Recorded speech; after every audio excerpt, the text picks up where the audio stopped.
And I'm Courtney Robinson. First, losing control on an airplane, it could keep you grounded permanently. Yeah, a bipartisan bill taken up this week in Congress would create a brand new no-fly list for passengers who've been convicted of bad behavior on an airplane. 10 Tampa Bay's Eric Glasser has details now on that proposal and why some are for it and why some aren't so sure.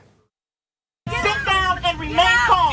After nearly 2,500 reports of bad behavior on flights this last year, Congress is considering a new no-fly list managed by the TSA. Separate from the FBI's no-fly list, which focuses on suspected terrorists, the TSA's list would prohibit individuals from boarding commercial aircraft if they've been banned for unruly behavior. I think it could be potentially a good idea. I mean, if someone's went out of control once, they could potentially do it again.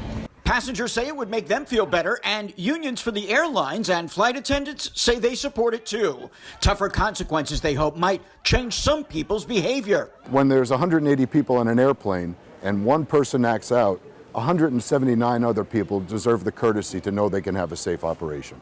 After mask mandates and other rules were dropped, the number of incidents aboard flights actually declined from their peak during the pandemic.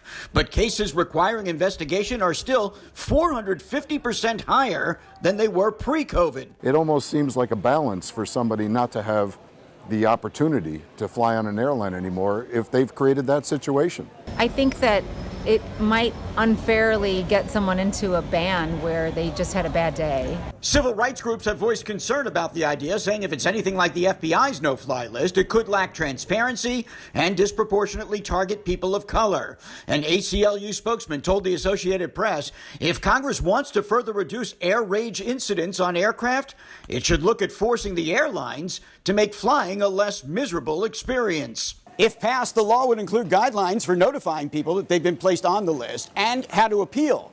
It would also allow TSA to decide how long a person will be banned from flying on commercial planes.